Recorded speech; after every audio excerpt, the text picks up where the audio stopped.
Mana bugun nechanchi chисло bugun?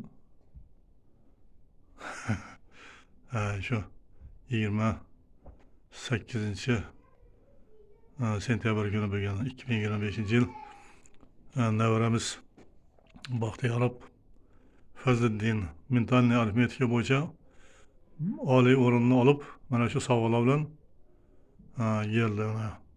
Birinchi o'rin, doğrusu bunu aylantirib turibman. Diplomni, ana shu narsani bergan shu. Shuni bilan juda xursand bo'ldik degan, juda xursand bo'lib, kelajakda shu oliy marraga yetishga ilayim. Boshqa bolalar ham shunday borib ilayim. Baxtimizdan tez qatnashadi xudo xohlasa. Hemen hem katlaştın. Sen ham qatnashdingmi? Nechanchi o'rin? Yaxshi. Endi shuni bilan to'xtab qolma bolam. Endi faqat yaxshi neler bilan o'rinlarni olib, harakat qilib, kamroq o'ynab, televizorda kamroq ko'rib. Natija yaxshimi? Xudo xolasa.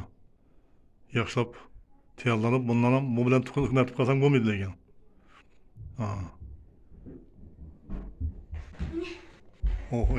Bu vaqtimizda mana bu Fozilbek. Baxtiyorov Fozilbek yaqinroq kelgan. Nechanchi o'rin seniki? 2. 2 olsa endi hozirchalik bo'ladi yaxshi 2. Ikkinchi o'rin. Lekin birinchi bo'lish kerak edi. Ko'p tayyorlanding sen-da. Berak bo'lgan. İkinci olsa ko'proq o'ynagansan sen. Ko'chada o'ynagansan ko'proq. Yaxshi, bu yaxshi hali. Bundan keyin yaxshilab o'qi, yaxshimi? Shu xalqqa, yurtimizda kelajak uchun sizlardan juda kerak bo'ladi bilimlaringiz, xudo xolasa. Yaşasın O'zbekiston. Yaşasın O'zbekiston, yaşasın O'zbekiston. Hammangizga rahmat. Bo'ldi hozirchalik. O'qitgan bilan tayyorlanib o'qituvchilarni yoddan chiqaribmiz asosiy. Oddiy kim o'qituvchingmi? Bibizada. Bibizada. Bibizada.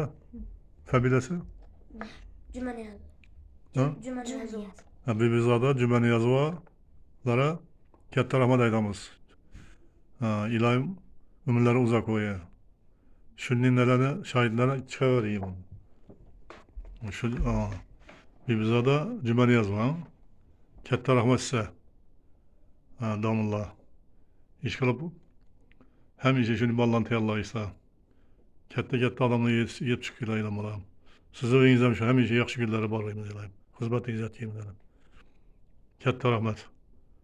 Şu teşkilatçılarına, belçilerine rahmet. Rahmet.